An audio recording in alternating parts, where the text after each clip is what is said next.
स्वागत है आप सबका। आज हम बहुपद के बारे में पढ़ेंगे, चर तथा अचरों के बारे में पढ़ेंगे, व्यंजकों, अंकगणितीय व्यंजकों और बीजीय व्यंजकों के बारे में पढ़ेंगे। सबसे पहले चर को समझते हैं कि चर और अचर क्या होते हैं। चर एक प्रतीक या संख्या होती है जिसका कोई भी वास्तविक मान हो सकता है और इसका मान स्थिर या निश्चित नहीं होता है। जैसे आयत का परिमाप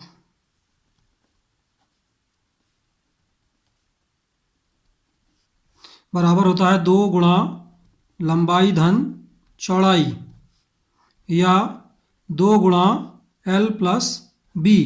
तो यहाँ पर L और B चर हैं। इसी प्रकार चरों को हम x, y, z, p, q, r, l, m, n आदि अक्षरों द्वारा हम इनको निरूपित करते हैं। इसके बाद आता है हमारा अचर। अचर क्या होता है? अचर वे संख्याएं होती हैं या वे प्रतीक या संख्याएं हैं जिनका मान निश्चित होता है। जैसे 2, ऋण 3, 1/2 आदि, इनको हम अचर कहते हैं और इनके मान निश्चित होते हैं। इसके बाद आता है हमारे व्यंजक। व्यंजक हमारे 2 प्रकार के होते हैं। पहला है अंकगणितीय व्यंजक। अंकगणितीय व्यंजक क्या होता है? अंकों पर योग, घटाना, गुणा, भाग की संक्रियाओं का प्रयोग करके जो प्राप्त होता है उसे हम अंकगणितीय व्यंजक कहते हैं। जैसे 3 धन 2 गुणा 3 ऋण 5 भागा 2 आदि। इसी प्रकार से अंकगणितीय व्यंजक हम प्राप्त करते हैं। इनके विषय में हम पहले पढ़ चुके हैं। इसके बाद आता है बीजीय व्यंजक। बीजीय व्यंजक क्या होता है? चरों तथा चरों या चरों तथा अचरों पर योग, घटाना, गुणा और भाग की संक्रियाओं का प्रयोग करके बीजीय व्यंजक प्राप्त होते हैं। जैसे x² धन 2x ऋण धन 3 x² plus xy x² plus xy बटे x प्लस y, यह भी बीजीय व्यंजक है। इसी प्रकार x² धन 1/x। इस प्रकार से ये बीजीय व्यंजक होते हैं जिनमें हम चरों और अचरों का संयोजन से प्राप्त करते हैं। इसके बाद आता है बहुपद। बहुपद क्या होता है? ऐसा बीजीय व्यंजक जिसके प्रत्येक पद में चर का घातांक एक पूर्ण संख्या होता है। जैसे x² धन 3x धन 5 x² धन y² धन 2xy आदि। यहाँ पर हम देखते हैं पहले पद में x की घात 2 है, दूसरे पद में x की घात 1 है और तीसरे पद में x की घात 0 है। इसी प्रकार यहाँ पर प्रथम पद में x की घात 2 है, दूसरे पद में x की घात 2 है और तीसरे पद में x की घात 1 और y की घात 1 है। तो ये सभी घातांक एक पूर्ण संख्या है, अतः ये बीजीय व्यंजक हैं। बहुपद 2 प्रकार के हो सकते हैं। एक चर वाला बहुपद जैसे x² प्लस 3x प्लस 5 और एक से अधिक चर वाले बहुपद जैसे x² plus y² plus 2xy। यहाँ पर 2 चर हैं x और y। इसी प्रकार 3 चरों वाले बहुपद भी हो सकते हैं, 4 चरों वाले बहुपद भी हो सकते हैं। अब हम देखते हैं बहुपद के पद। बहुपद में पदों का क्या अर्थ है? बहुपद के पद का अर्थ है हमारा कि बहुपद वे भाग बहुपद के जिन्हें जोड़ करके बहुपद बनाया जाता है वे बहुपद के पद कहलाते हैं। जैसे x² ऋण 3x धन 4 के पद कौन कौन से होंगे? यहाँ पर हमारे x² ऋण 3x और 4। x² ऋण 3x और 4 को जोड़कर ये बहुपद बना है, अतः ये इसके पद कहलाते हैं।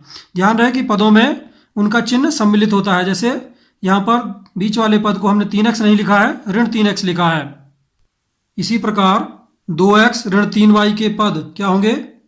2x तथा ऋण y, ये इसके 2 पद होंगे क्योंकि 2x और ऋण y को जोड़ करके ये बहुपद हमारा प्राप्त हुआ।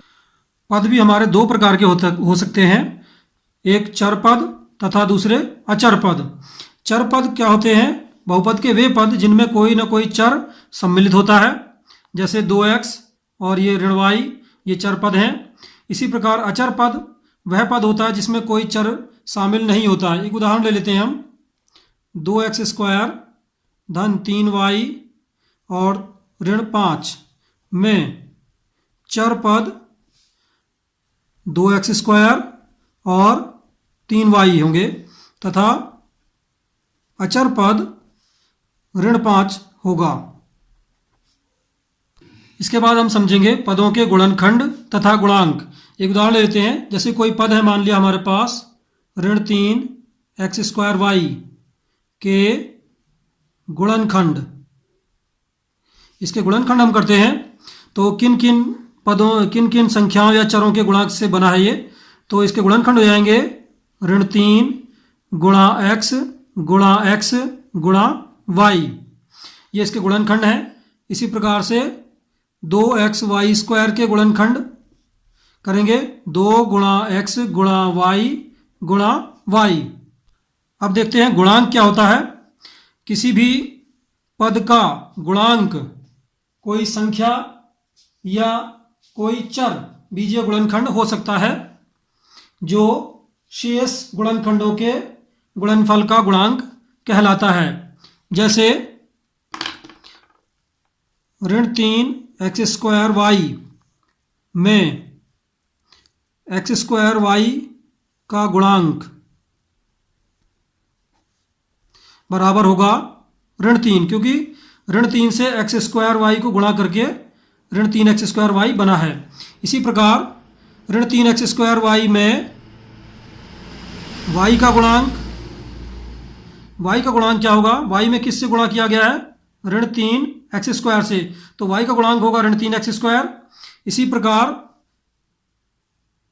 xy का गुणांक यदि हम लिखना चाहते हैं तो क्या होगा? ऋण 3x। इस प्रकार गुणांक, किसी पद का गुणांक संख्यात्मक भी हो सकता है और बीजीय व्यंजक भी हो सकता है, निर्भर करता है हमें किसका गुणांक ज्ञात करना है।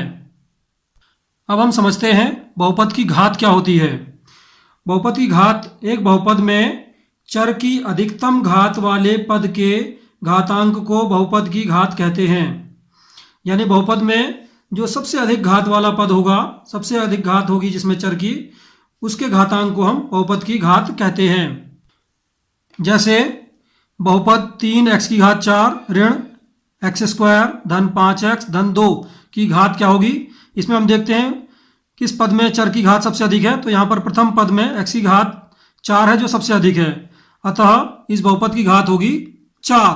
इसी प्रकार से एक और बहुपद ले लेते हैं हम, सपोज x² ऋण 3x धन 2 की घात कितनी होगी। यहाँ पर x की सबसे बड़ी घात है 2, तो इसकी बहुपद की घात होगी 2। इसी प्रकार हम बहुपद की घात ज्ञात करते हैं। अब हम देखते हैं बहुपदों का वर्गीकरण। बहुपदों का वर्गीकरण दो प्रकार से होता है, एक पदों के आधार पर और एक घातों के आधार पर। पहले देखते हैं हम पदों के आधार पर वर्गीकरण कितने प्रकार का होता है। तो पदों के आधार पर सबसे पहले आता है एक पदी।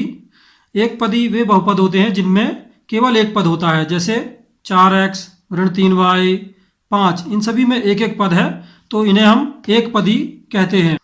दूसरा होता है द्विपद। द्विपद का अर्थ है, जैसे इसके नाम से अर्थ पता चल रहा है कि दो पद होते हैं इसमें, जैसे x धन 2 1/2x ऋण 5 x² ऋण 4, इन सभी में दो पद हैं, अतः ये द्विपद कहलाते हैं। इसी प्रकार त्रिपद वे बहुपद जिनमें तीन पद होते हैं, जैसे 3x² धन 2x ऋण 5 आदि। अगला वर्गीकरण होता है घातों के आधार पर। घातों के आधार पर वर्गीकरण देखते हैं। इसमें सबसे पहले आता है रैखिक बहुपद। रैखिक बहुपद वह बहुपद होता है जिसमें चर की अधिकतम घात 1 होती है, जैसे 2x धन 5, यहाँ पर अधिकतम घात चर की 1 है, यानी इस बहुपद की एक घात है। एक घात वाले बहुपद को रैखिक बहुपद कहते हैं। इसी प्रकार 3x 4y ये सभी रैखिक बहुपद कहलाएंगे। दूसरे नंबर पर आते हैं द्विघात बहुपद, जैसा कि इसके नाम से प्रकट है, दो घात वाले बहुपद को द्विघात बहुपद कहते हैं। जैसे एक्स स्क्वायर धन 3x धन 5, एक्स स्क्वायर धन 5 ऋण 3y स्क्वायर धन 4y आदि, ये सभी द्विघात के उदाहरण हैं। व्यापक रूप में द्विघात बहुपद को हम लिखते हैं ax square plus bx plus c, जहाँ a is not equal to 0 और a b c तीनों वास्तविक संख्याएं हैं। तीसरे नंबर पर आता है त्रिघात बहुपद, यानी तीन घात वाला बहुपद।